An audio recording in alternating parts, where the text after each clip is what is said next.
जंगल में आज सुबह से ही बहुत तेज बारिश शुरू हो गई थी। जंगल में तेज बारिश होने से तूफान भी आने लग गया था।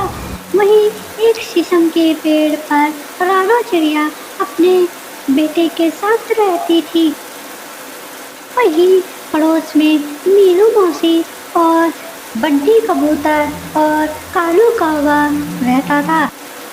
अरे अरे अरे, आज तो सुबह से ही बारिश ने मुसीबत खड़ी कर दी है। आज सुबह से ही ये रुकने का नाम ही नहीं ले रही है। आज तो ये मुसीबत सुबह ही शुरू हो गई है। न जाने अब हमारा क्या होगा। इस बारिश में तो हम बाहर भी नहीं जा सकते हैं। वैसे ही मेरे घर में भोजन भी थोड़ा सा ही बचा है।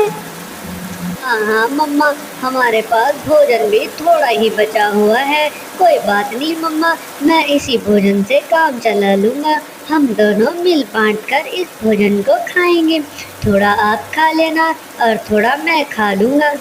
हाँ हाँ मेरे बेटे, लेकिन हमें आगे का भी तो सोचना है। अगर ये भोजन खत्म हो गया तो हम क्या करेंगे? मम्मा मम्मा, आप चिंता ना करें। हम भोजन मांगने के लिए मीनू मौसी के घर पर जाएंगे। वो हमारी सबसे अच्छी मित्र हैं। वो हमें भोजन जरूर देंगी। हाँ हाँ, अब तो ऐसे ही करना होगा। फिलहाल तुम आराम करो।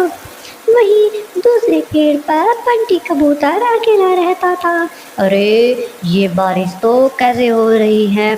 मुझे तो इस बारिश में अब ठंड भी लगने लग गई है। मैं थोड़ी देर के लिए रानो चिड़िया के घर पर चले जाता हूँ, लेकिन अभी थोड़ा बारिश भी नहीं रुक रही है। यह तो थोड़ी देर बाद रानो के घर पर चले जाऊँगा।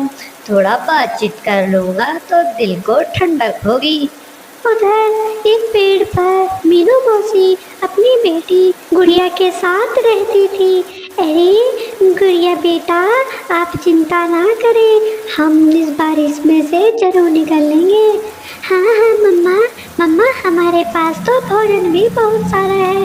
वैसे भी हमें कुछ चिंता करने की जरूरत नहीं है। मम्मा मम्मा, इस बारिश में तो मुझे बहुत ज़्यादा मज़ा आ रहा है। अरे बेटा, मज़ा तो ठीक है, लेकिन उन पक्षियों के बारे में सोचो जो यहाँ पर अकेले रह रहे हैं, जिनके मकान कच्चे हैं और जिनका घर भी टूटने वाला है और जिनके पास भोजन भी नहीं है। उनका क्या होगा बेटा? मम्मा वो तो ठीक है, लेकिन अब उन्होंने मेहनत नहीं की है तो इसमें हम क्या कर सकते हैं। हाँ तुम भी ठीक ही कह रही हो गुड़िया बेटा। हमें थोड़ी देर के बाद रानू के घर पर चले जाना चाहिए। थोड़ा उसे भी प्रोत्साहन मिलेगा, क्योंकि रानू बता रही थी कि उसके घर में भोजन भी बहुत कम बचा हुआ है। इधर कालू कौवे की भी हालत बहुत खराब थी। अरे कालू जी कब तक सोते रहोगे ऐसे? तुमने तो सोने में पुरस्कार जीता हुआ है। तुम तो उठते हो, खाते हो और सो जाते हो। आखिर मैं ही अपने बच्चों का कब तक पालन पोषण करूंगी? जग्गू भी अपने नानी के घर गया हुआ है। ठीक हुआ जग्गू वहाँ गया हुआ है, वरना वो मेरी आफत निकाल देता। और तुम तो दिन भर सोते ही रहते हो।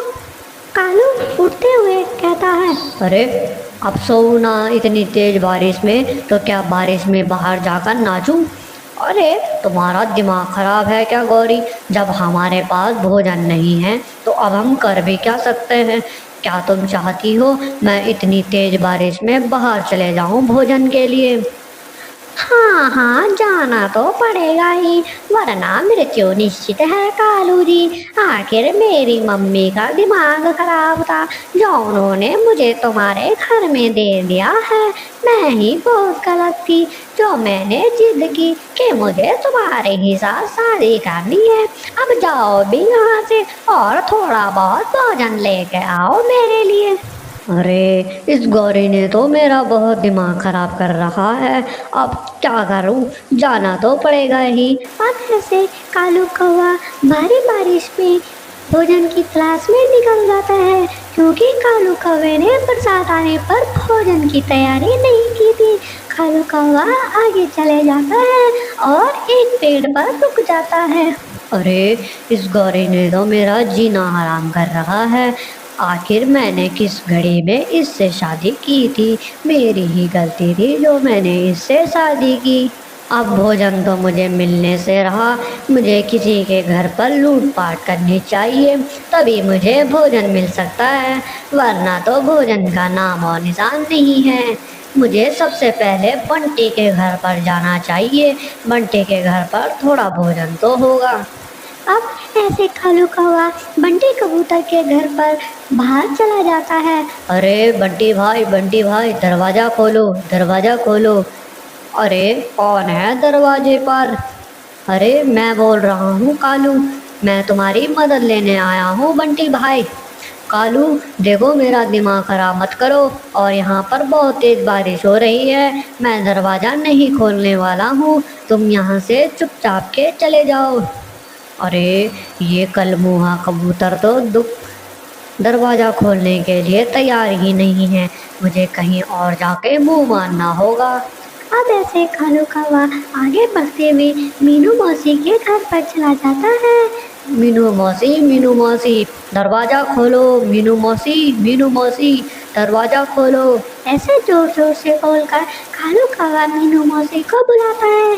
मीनू मौसी सुनकर जवाब देती है, कौन है वहाँ पर? अरे मैं हूँ कालू। मीनू मौसी मुझे तुम्हारी मदद की सख्त ज़रूरत है। कालू भैया, मुझे आपकी कोई मदद नहीं करनी है, तो यहाँ से चले जाएं, मैं आपकी कुछ भी सहायता नहीं कर पाऊंगी अभी। ऐसे बोल के मीनू मौसी भी कालू कौवे को भगा देती है। अरे ये सारे पक्षी को क्या हो गया है?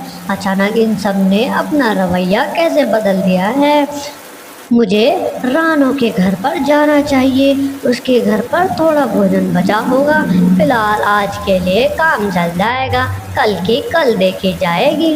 ऐसे कालू कौवा उड़ते हुए रानो चिड़िया के घर पर आ जाता है और दरवाजा खटखटाता है। अरे रानो बहन दरवाज़ा खोलो, जल्दी जल्दी दरवाज़ा खोलो, मैं भीग रहा हूँ। रानो चिड़िया जल्दी से दरवाजा खोल देती है। कालू कौवा अंदर घुस जाता है। अरे रानो मुझे थोड़ा पानी तो पिलाओ, मुझे बहुत प्यास लगी हुई है। रानो चिड़िया किचन में जाती है और तब तक कालू कौवा उसका भोजन लेकर भाग जाता है। रानो चिड़िया वापस आती है। अरे बल्लू, ये सारा भोजन कहाँ गया? मम्मा ये सारा भोजन कालू अंकल चोर के ले गए हैं। अरे मैं भी कितनी भोली थी, इस कालू पे भरोसा कर लिया। वो तो इनमें से सबसे उत्पात मचाने वाला पक्षी है, मुझे दरवाजा ही नहीं खोलना चाहिए था। कालू कौवा भोजन को लेकर घर पर आता है। अरे गौरी, ये देखो मैं कितना भोजन लेकर आया हूँ।